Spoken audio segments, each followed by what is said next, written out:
The following is a hockey podcast out of Vancouver and Surrey, British Columbia. It'll only consist of a lot of puck talk and even more BS, or in actual words, banter and satire. Enjoy, and as always, go Canucks go.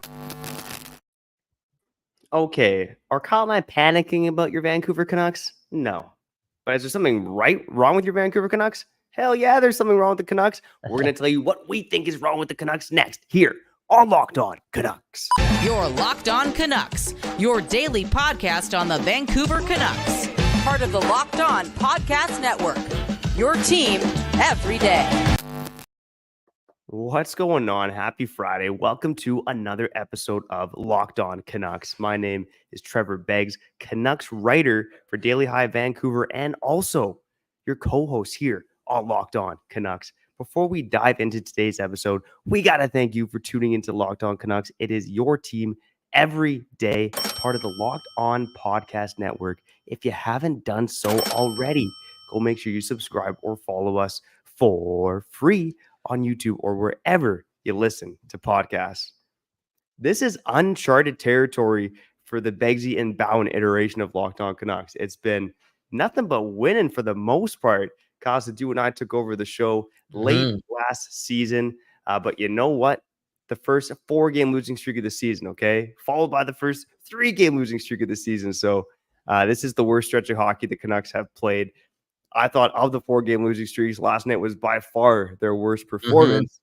So, again, are we panicking? I'm not panicking. I don't think you're panicking, but there's something wrong with the Canucks right now. So what Kyle and I have decided to do is tell you 4 things that are wrong with the Canucks right now. We each have 2 things. We don't know what the other person is going to say. So if we have duplicates, we might have to make it up on the fly. The only rule we had is we're not mentioning the obvious stuff, okay? The power play, yeah, it's obviously a problem. The PK, they've been giving up goals lately. That's a bit of a problem as well. So we're not going to touch on necessarily special teams, but we're going to tell you aside from that what's wrong with the Vancouver Canucks. We might also touch on the Canucks rivals making moves. And, you know, one of my problems too, I might touch into the fact that do the Canucks need to make a move? So we'll talk about some possible movement activity on the trade front. And of course, we'll touch quickly on the Canucks and Bruins rematch coming up this weekend. Before we do any of that, let me introduce my co-host. He's still as chipper as a Chippendale dancer. Kyle Bowen, what's going on, brother? What's a Chippendale dancer? Like a naked male stripper? Yeah, exactly. Damn, dude. Dude, would you get mad if your wife wanted to go to the male strip club with her girls? No, I wouldn't. Damn, but she would get mad at you if it was the opposite. Like, my girl would never let me go to a strip club. But I've always wanted to eat chicken wings at a strip club. I'm not going to lie. Yeah, I remember watching episodes of Entourage where they had like the all-you-can-eat buffet at the strip club, and I was like, damn.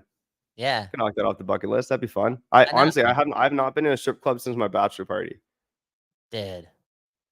I haven't been to the strip club since my old girlfriend way back in the day was pissing me off at the club, and one of my friends walked me to damn, what's that strip club, that famous one in Vancouver with the funny Number sign? 5 Orange. Yeah, that's Number 5. It wasn't Number 5. I've been there before. Yo, shout out to Number 5. I've always wanted to watch a Canucks game there too. I know they show a lot of support for Sportsnet 650 and their broadcast. Anyways, Kyle Bowen, Trevor Beggs here on Locked On Canucks. One love to the Locked On Podcast Network. Doing things, okay? And still in that culture. What is that culture? It's your team every day. We like to say it's your Canucks every day. Win or lose, we are here. Shout out to the Don't Those Art Lab as well for just providing that West Coast buys day in and day out for years and years and years and years to come. If you don't know what I'm talking about, you will find out soon. Man, the Canucks, 4 straight losses. Yeah, I'm not going to lie. I'm hurt. And I'm not going to front. I'm disappointed because last night, that was a rare no-show. I don't give a beep, right? I don't give a beep about the game. That you could just tell that they were looking forward to getting home. Speaking of which, JS, one of the best fans in the world, he thinks that it's the fatigue that's getting to the Canucks, right? 10 games in the last 17 nights. Throw in the All-Star break. Throw in a couple hangovers. Throw in a couple mushrooms, you know? Maybe there isn't a bit of an excuse there. That being said, I don't think there's an excuse for effort. Straight up, when Archie Baines is working harder than 80% of the forward group, it's not cool. It's not a good look.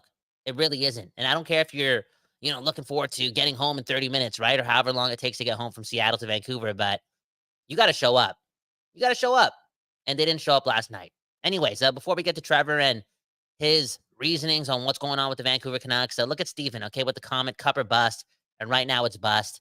Bro, again, it's cup or bust because the Canucks have traded 15 draft picks already in 2023. But it definitely isn't bust yet because, as Trevor alluded to, I don't think we're sugarcoating it. Yeah, the Canucks have lost 4 straight in regulation. You can sprinkle in that Boston lost 2 in the last 10 games, blah, blah, blah. I feel like the Canucks have only really played 2 weird, horrible games in this stretch of 10 games, and that was Boston and Seattle. I think there is an opportunity for them to get off the snide ASAP, and they kind of have to bring their A game in this game tomorrow against the Boston Bruins. Trevor, what do they got to fix though prior to again facing our rivals from the East? And you know what? I'm gonna go on a ramble about something else, but let's stick to the script, okay? Because I got a lot to say.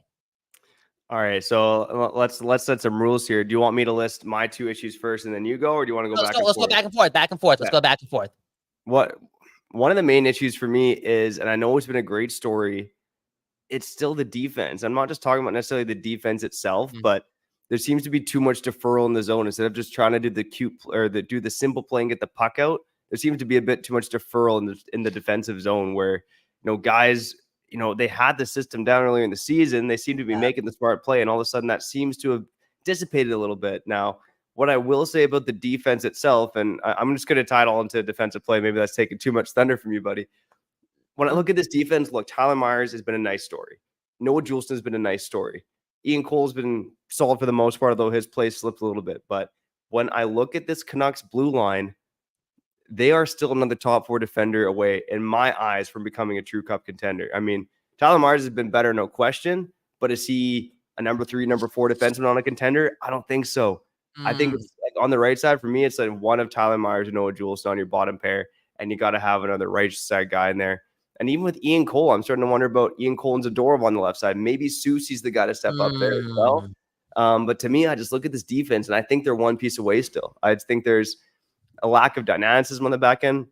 I think Philip Hronek, too, has been a bit of a weakness, to be honest with you. Like, I see him make some pretty dumb plays with the puck right now as well. So, overall on defense, I think, Philip Hronek, just, you got to clean it up, man. Make the smart play. Don't make the dumb play. And I honestly think, I don't think it's going to happen this season necessarily, but I think they need one more body in the top 4, another bona fide top 4 defenseman. Okay, I got to do it. And I got to do it now. And I'm happy you didn't mention his name because it was a big point for me, but it's Quinn Hughes. He's got to be a lot better. He's got to be a lot better defensively. Like, Quinn Hughes has made a ton of mistakes that have led to goals for the Vancouver Canucks. It really has. He's not playing clean. He's not playing smooth. He's not playing confident. And when your best defenseman, your top guy, is quote unquote panicking with the puck or just shooting it up the boards. I know maybe he's hoping a winger's going to be there. I know Tocchet called out the wingers and their lack of support and blah, blah, blah. Look, Quinn Hughes, you got to play a perfect game for the Vancouver Canucks to go far in the playoffs. And there has been a dip in his game. It's been clear. I even look back to what happened in Colorado too. I know, I think the first Johansson goal, literally 90 seconds before that goal went in, before the Canucks failed to clear it out the second time, Quinn Hughes was a big reason why that puck stayed in the zone. Like, he just got to be way better.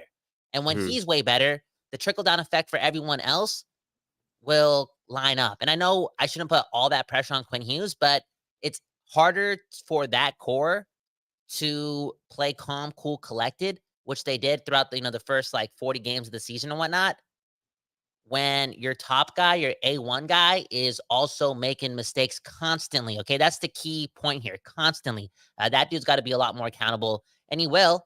As JS mentioned, 10 games in the last 17 days. It's hard to assess, and it's hard to process. It's hard to improve within that time frame when you're trying to adjust, you're trying to be accountable, but you don't have the measures to kind of, again, progress because you got a game the next day. So I hope this practice time and all this jazz and maybe just being at home, maybe he has a puppy, right? Maybe he has a puppy.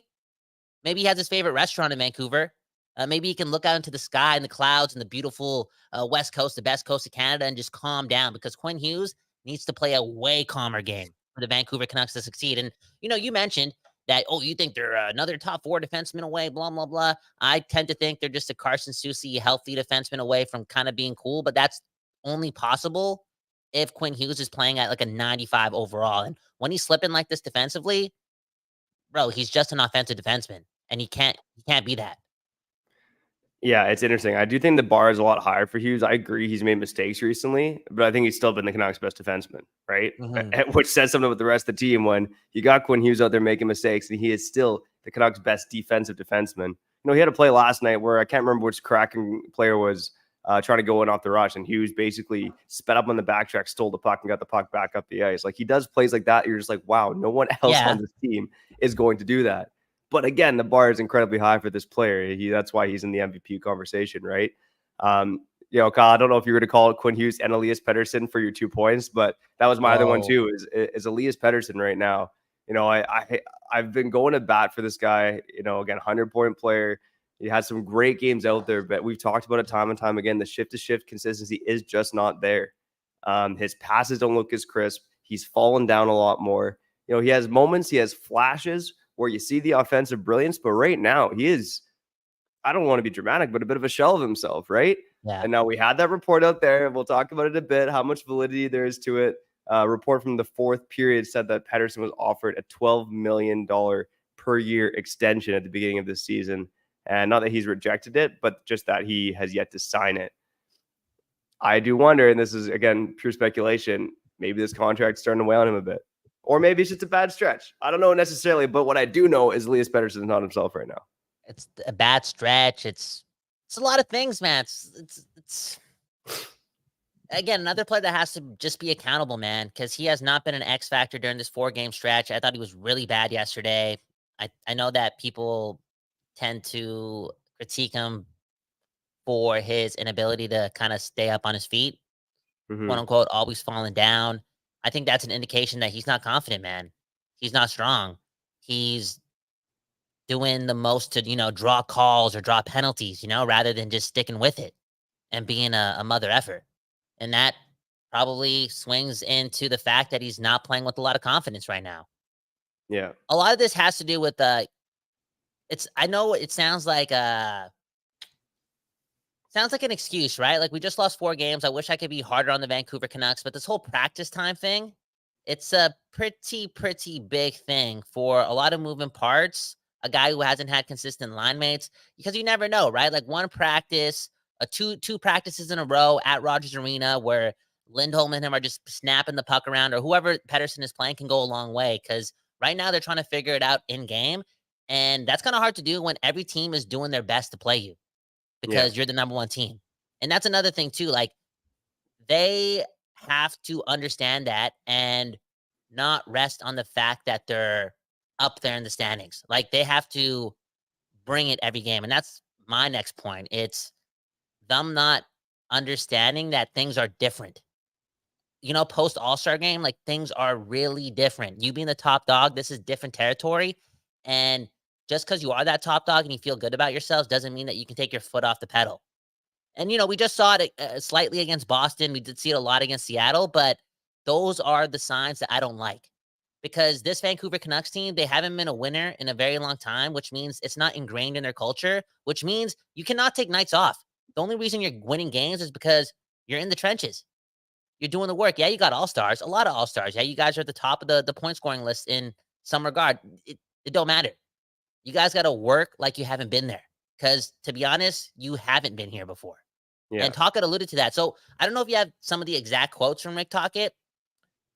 And I know I was only allowed to have 2 points. I don't know if this is necessarily him being wrong by voicing his concerns to the media, but he said a lot yesterday, man. He said a lot. And a part of me wishes that he kind of just kept that in the room, because I don't think transparency is that's crucial to that degree with the media and the fans. Like, you know what I'm saying? Like, we don't need, because this market's crazy, man. It's crazy, bro. We don't need to know that you think these guys are not playing with balls, You get what I'm saying? Like, yell at the players. Like, you don't got to tell us that. Do you think that's going to rub the players the wrong way? It's a lot of noise, man. Unless these guys don't have internet connection, I feel as if that's the type of ammo that, like the guys like Harpoon or whatnot, like they love that stuff. And like, we even saw I'm not going to put him on this boat, but even that Irfan, hardworking man. But after that Minnesota game, he's like, Stanley Cup contenders do not let 7 goals in the third period. It's like, dude, man, sometimes I feel as if some of us on this side of the world don't really understand like faith, hope, and just support. And it's a dark place to give us that ammo, Oh, these guys got to play with balls. Yeah, well, Tocchet had some bad quotes, but Ian Cole's had some interesting quotes. So let's touch on a couple of those on the other side and talk about perhaps if the Canucks need to make a move and our thoughts on that. Before we get to that, I got to shout out Indeed. We're driven by the search for better, but when it comes to hiring, the best way to search for a candidate isn't to search at all. Don't search, but match with Indeed. If you need to hire, you need Indeed. Indeed is your matching and hiring platform with over 350 million global monthly visitors, according to Indeed data. And they got a matching engine that helps you find quality candidates fast. Ditch the busy work. Use Indeed for scheduling, screening, and messaging so you can connect with candidates faster. And Indeed just doesn't help you hire faster. 93% of employers agree Indeed delivers the highest quality matches compared to other job sites, according to a recent Indeed surveys. One of the things that I love about Indeed is they go for quality, baby, okay? And we go for that quality too here on Locked On Canucks. Hey. Leveraging over 140 million qualifications and preferences every day, Indeed's matching engine is constantly learning from your preferences. So the more you use Indeed, the better it gets. Join more than 3.5 million businesses worldwide that use Indeed to hire great talent fast. Listeners of the show, you will get a $75 sponsored job credit to get your jobs more visibility at Indeed.com/locked on. Just go to Indeed.com/locked on right now and support our show by saying you heard about Indeed on this podcast. Indeed.com/locked on. Terms and conditions apply. Need to hire? You need Indeed.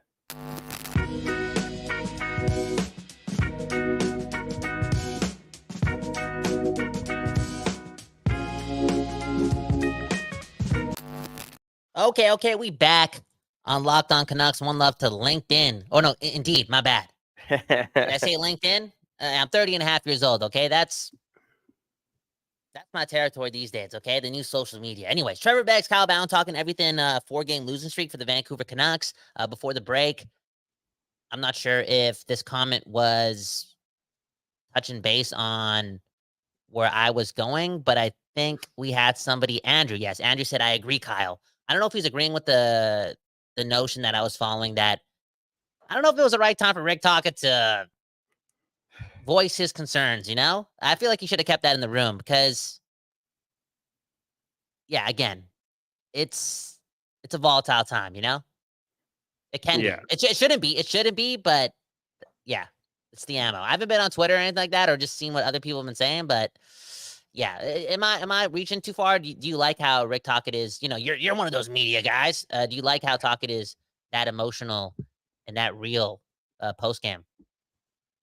I personally like it. I wouldn't like it if I didn't think he was already saying it in the room, but I think Tocchet, from everything we've heard, it's a very transparent coach, right? And he's going to be fair with his players. He's going to be honest with his players. I don't think he's going to, sugarcoat things in the dressing room or not talk to them in the dressing room and then go rip them in the media. Okay. That I would have a problem with, but I like what he's doing right now. I mean, look, I don't have the exact quote in front of me, but I did like a quote I heard from Ian Cole when he was interviewed after the game. And he said some along the lines of, every good team has to go through some adversity, right? Canucks have not gone through any adversity this season. This is the adversity they're going through, right? Losers of 4 straight, arguably one of the worst games of the season against the Kraken. And, they played arguably their worst game of the season not long before that against the Boston Bruins, right? So this hasn't been a great stretch of Canucks hockey. There were still games where they outplay the opponent and lost, right? So maybe some of that luck, some of that PDO coming back to get them. But regardless, they are going through adversity right now. And I think Tocchet calling them out. I think there was some post games too, like the Colorado game, for instance. He was very complimentary. Like, our team deserved better. We deserve to win. Ref screwed us over, right? This was different, right? Yeah. And I think he calls it like he sees it. And I agree with him. There was a lot of no-shows. It was, to me, a brutal game at 5-on-5. And, you got, Nils Höglander, Archie Baines in the top 6, which I think we all want to see. But, Höglander didn't have a great game. He had a bad turnover, got benched. Archie Baines is in his second NHL game. And like you said, Kyle, he's out playing most of the guys on the team. He's hustling harder.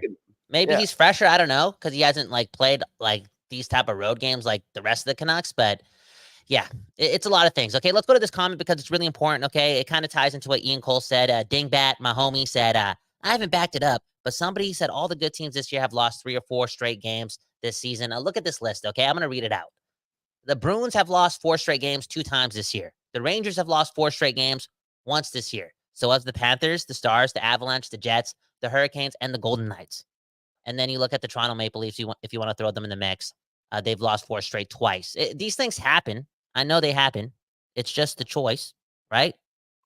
It just, you're going to sign up to play in the NHL. Bro, these moments happen. It's just a matter of the Canucks understanding that, again, I know they made the Lindholm trade and they're very skilled and they got these all-stars and all this jazz. This core who hasn't been here yet, they have to realize that Tocchet is right. It's going to take effort. That's the only piece of the puzzle you really need to make sure everything else is going to work. And if that's not there, if you're not doing the most, the Canucks are going to struggle with, winning games. Yeah, 100%. And, you look at the schedule ahead too. Let me just rip off the next 8 games. So they got the Bruins tomorrow, Hockey Day in Canada. Then they got the Penguins, who are out of the playoffs, but still feisty, still pushing. They got the Kings. Then they got the Ducks, Kings again, Golden Knights, Jets, and Avalanche. Like, you got one bad team in there, the Ducks. The rest of them, they're not easy games. The Canucks, again, are going to be challenged. And, they are one of the top dogs in the league. So they're going to be pushed by the opposition, and there's no givings from here on out. Now, again, the reason why I like Tocchet calling out the team last night is because there's losses that are excusable, right? They'll play the Jets and lost. The Minnesota game was just weird as hell. Yeah. Colorado game, they arguably will play the Avs on the second night of a back-to-back. Those 3 losses you could stomach. But the loss last night to Seattle and the loss to Boston, those are losses that you just don't want to see. Yeah, I know. It's the effort thing, and yesterday was very, very, very disappointing. Can I bring up? I know you got to bring up the you want to talk about maybe the Oilers making moves and all this ish, right? Like, you might want to bring up the fact that may bring some fear to the Canucks fans because other teams are making moves and maybe we've stopped and here we are struggling, right? I think we're 4-5-1 since the Lindholm trade, which is the truth, I think, right? Mm-hmm. I don't think it's a chemistry thing. I think I saw a fan over here. I think it was Lefty who might have brought it up, like something about chemistry. Sorry if it wasn't Lefty, but I think it has more to do with the chaos, man. Bro, I've been watching sports for a very long time. I don't think I'm being West Coast biased and just stroking off the Vancouver Canucks and just showing them love after love after love. Like, this has been such an obscure schedule. And for them to have an obscure schedule the whole way through and then have to deal with it again post All-Star game was, like, I feel like if they were going to struggle, this was kind of the portion of the schedule that they were going to struggle in. I don't think it's a chemistry thing. I think, and even if it is, I think that can get solved with more home games and just more time being together, man. Like, imagine Lindholm going to Amsterdam Cafe with Rick Tocchet, man. I'm not saying they do that, but maybe they do. You know what I'm saying? Maybe they do. Look, I think the only thing I want to bring up, though, with the Canucks rivals is, look, Mark Stone out long-term, not on LTIR yet, but if he does go on LTIR, the Vegas Golden Knights can have $15 million approximately in cap space. That's a sizable chunk of change to make a move. The Edmonton Oilers have been rumored to be in on guys like Jake Gensel, potentially Chris Tanev, Jordan Eberle, a reunion there as well. So I guess my question is, we're likely to see over the next 2 weeks, and again, we're 2 weeks away from the trade deadline, the 2 biggest rivals of the Canucks go make moves, right? And Vegas isn't playing well right now. They're really banged up. They're really injured. Edmonton's obviously playing better, but, it's cup or bust for them for sure. Mm-hmm. Do the Canucks need to make a move before the deadline? And I'm talking about a move aside from Phil Kessel, because I think the assumption is that he's going to sign unless something goes off the rails, but it sounds like he's going to sign, right? So I'm going to ask you, Kyle, do the Canucks need to make a move before the deadline? And does it matter what their rivals do? No, it doesn't. Dude, come on, bro. I'm not that weak, bro. Yesterday I said no. I'm going to say no again, bro. I don't care. Come on, man. You're not worried about if the Oilers go get Gensel?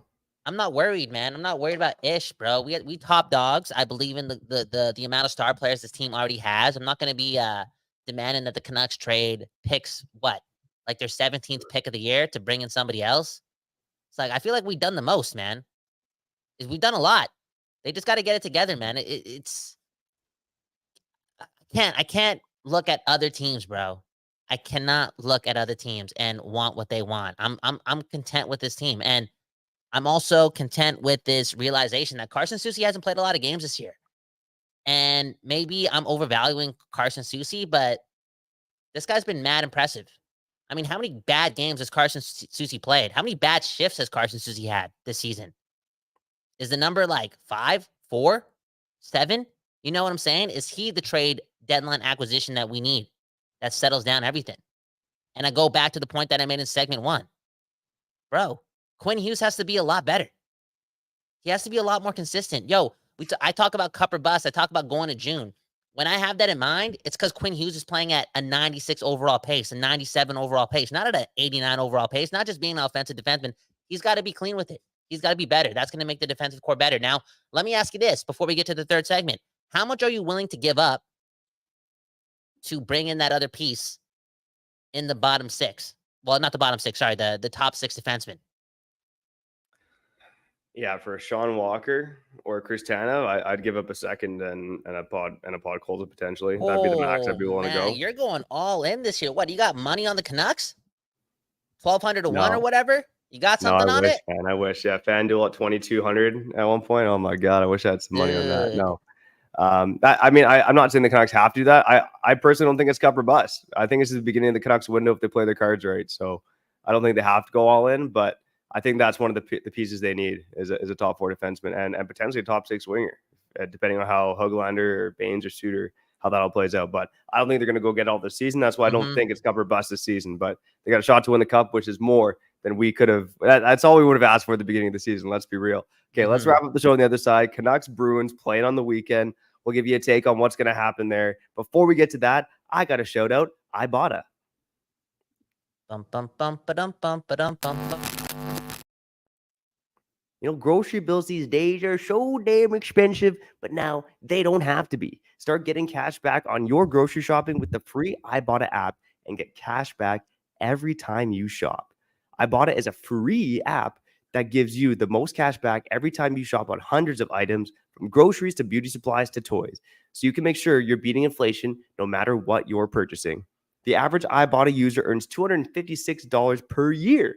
That could cover the cost of an entire shopping trip, so you can buy that flight you've been eyeing, that game you're dying to go to, or the fancy dinner you've been craving.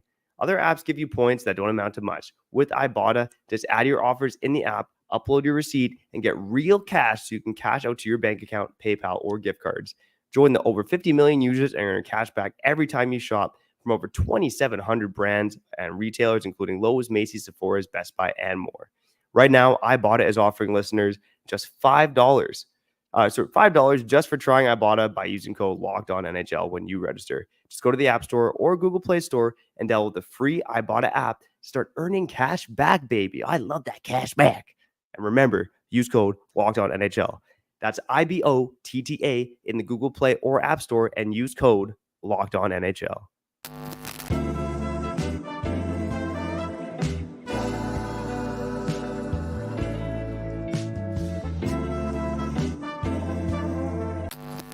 Okay. We back on this conversation about your Vancouver Canucks. Hit the like button, subscribe button over here on Locked On Canucks if you want to support the dream. And that's Trevor and I, being able to do the most for our lovely woman, man. I really do want to take my girl out to a fancy restaurant every week, man. She deserves that, especially after what I did to her last night. And that's choose the post-game show and the Kraken versus the Canucks over one of her performances in downtown Vancouver. Right next to me right now is my other brother, Trevor Beggs, somebody that I might choose over her sometimes as well. Because, the Canucks, man, the Canucks, the first love. And right now we're going through it. And right now we need some therapy. Speaking of which, Beggsy, I know you got a call in a couple of minutes. If you got to bounce early, it's all good. I'll talk to the people and do my thing and sign us out because I kind of want to keep venting, man. Can I talk about this? Because I want to ask you a question, okay? Yeah. I want to ask you a question, okay? So this is a really good point by Anthemous, right? Smart commenter, okay? The main thing for me is that the Canucks come out of this skid stronger than they went into it, okay? And then we have Kempner, legend, okay? The problem for us fans is we just lost 4 straight and play 3 very good teams next, Boston, Pittsburgh, and LA. I don't view that as a problem. I view that as a solution to our worries, to our trauma. Bro, the Canucks are at the top of the standings. They've been really good the whole way through. We just listed off all the teams that have lost 4 straight games this season. I'm pretty sure Boston lost twice to that capacity, okay? I believe in the Canucks. And again, I look at this hard schedule ahead of us as the solution. But the process definitely has to be fine-tuned, and I'm going to go back to effort, man. I also have to go back to this as well. Lefty telling me to stop picking on Quinn Hughes. I don't know, man. It starts at the top, and I think it's easier for the Canucks defenseman to kind of play calm, cool, collected when the guy who's playing for 30 minutes a game is also playing like that. I know it's hard for him. I know he's got a lot on his shoulders, but I think he's got to simplify things. Anyways, Trevor, do you think that the schedule, the coming up, including the game tomorrow against the Bruins, is actually a good thing? Because I feel like they can win here and kind of get their answers. Where if they go the other way, then it could be kind of weird. But I don't want to talk about that. Yeah, well, it's a man or mouse moment, I think, over the next few games here, and I'm really stoked for the game on the weekend, not just because it's Boston, but you look at Boston over their past or since they beat the Canucks 4-0, and they smoked the Canucks in that contest. That wasn't a close one. The Canucks didn't really show up. Boston has not won in regulation since that game. They've won 2 games, both in overtime. They beat the Oilers. Thank you very much. But they've won 2 of their last 7 games and none of their wins in regulation. So I think you're going to have a Boston team as well that's pretty pissed off, pretty hungry. Boston, by the way, actually lost 4 straight after beating the Vancouver Canucks. So the Canucks are not the only team to go through this. That's an important thing to remember. But again, like I talked about off the top, it's about how you play. And they did not play well against Seattle. If they have performances similar to what they had against Winnipeg or Colorado, you'd be a little bit more happy. But at the end of the day, they do got to stop the bleeding. I don't care where they are in the standings. You don't want to keep losing to teams, whether they're good or bad, right? You do need to stop the bleeding at some point. As Ian Cole said, good teams don't lose 3, 4, 5, 6 in a row on a regular basis. So, Kyle, with that, I do got to get out of here. I will let you talk to the people. Okay. One love to the listeners. One love to you, buddy. And yeah, I'll be listening to the rest of the show later. Here, Locked On Canucks, your team every day. Bum, bum, bum. See you later, Trevor. One love. Okay, Trevor's out of here. He has to go pay the bills. And I got to go talk to the people still, man. I still need some therapy here, and you guys are helping me out. Again, overly optimistic, Kyle Bowen. It is what it is. The sun is shining. I'm looking at the standings, and this team has already proven so much this season. I cannot give them anything other than my faith right now. And that mainly has to do with not the delusion, but the fact that this is the first time this team has struggled all season. And if I want to be realistic about it, it's the first time this team has kind of really struggled since, games 3 and 4 of the season. So I'm good. How about this? Callum Sandu, go Canucks, go. Speaking of Callum Sandu, Archie Bains, he was on the ice yesterday. I mentioned this during the post-game conversation last night. He was on the ice with 3 minutes left with the extra attackers, or I guess, the arsenal needed for the Canucks to score that goal to get closer to tying it up. And that, that was a sign of 2 things, right? Like, nobody else was really stepping up. The options were slim for Tocchet to pick for the guys he needed to ultimately get the job done. But B, more notably, I thought Bains was really good for how much he played. Again, there's like a handful of penalties in that game, not a lot of 5-on-5 play in that first and second period. It's not a perfect game. He didn't showcase it all, but when he was on the ice, he was noticeable. And B, he was really, really good. Really, really good defensively in that third period.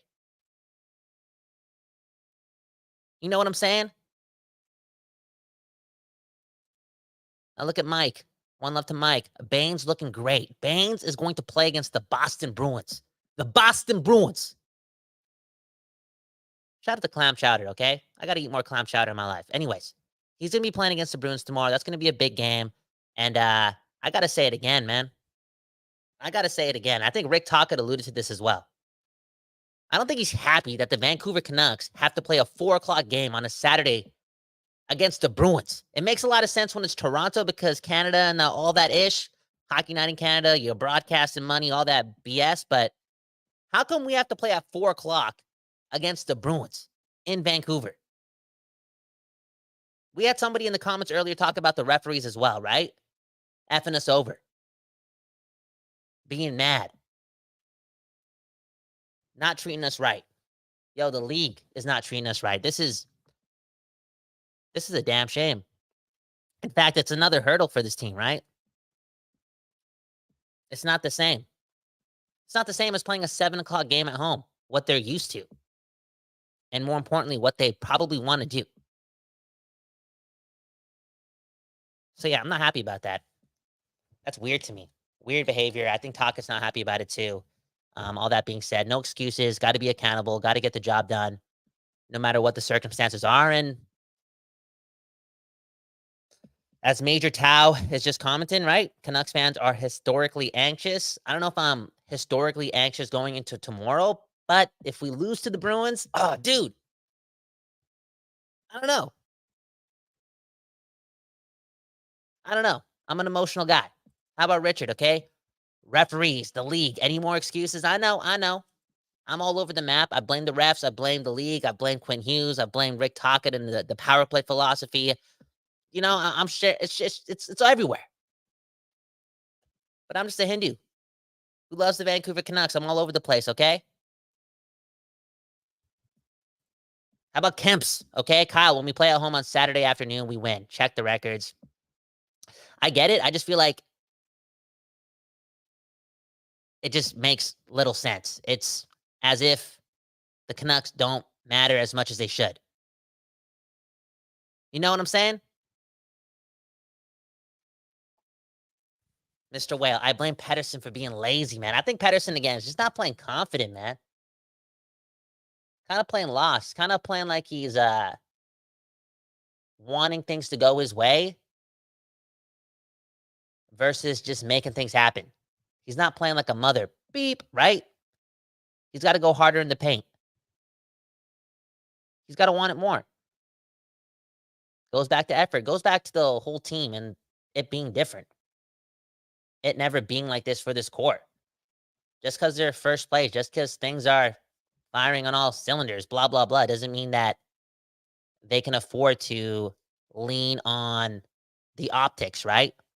Where they are in the standings. They got to lean on effort, being gritty, playing with balls, acting like you haven't been there before, doing the most.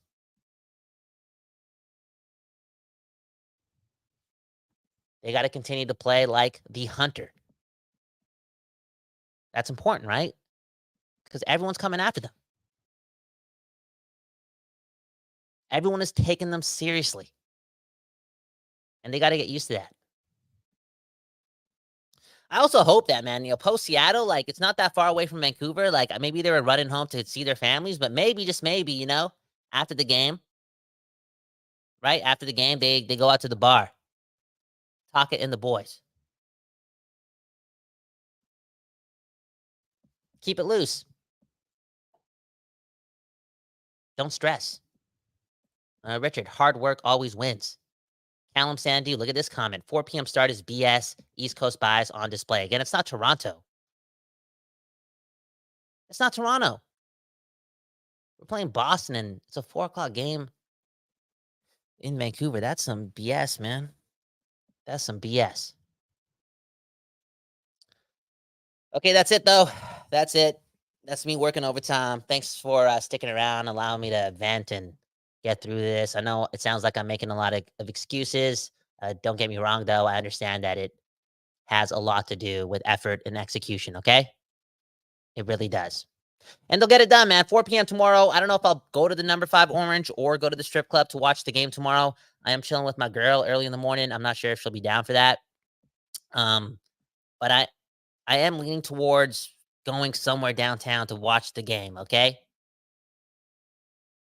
Crack a brewski. Enjoy some hockey and feel blessed because, once again, hockey matters to you and you and you and you and you and you and you and you and I. And that means that Saturdays matter a lot more, and life is simple, man. Life is way simpler when the Vancouver Canucks are doing their thing. One love to the Locked On Podcast Network for, again, supplying the culture. They told us, tell the people that it's your team every day. And I told them that we're going to tell the people it's your Canucks every day, okay? This is home of the West Coast bias. You know what I'm saying? No other team matters other than the Vancouver Canucks. And as Anthemous says, the Canucks aren't top of the league by mistake. They will figure it out. They will. ASAP, okay? They will.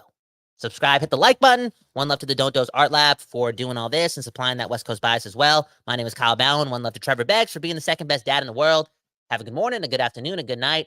If you're not watching this live, I do not know when you're watching this or listening to this, but hey, I really do appreciate it. One love.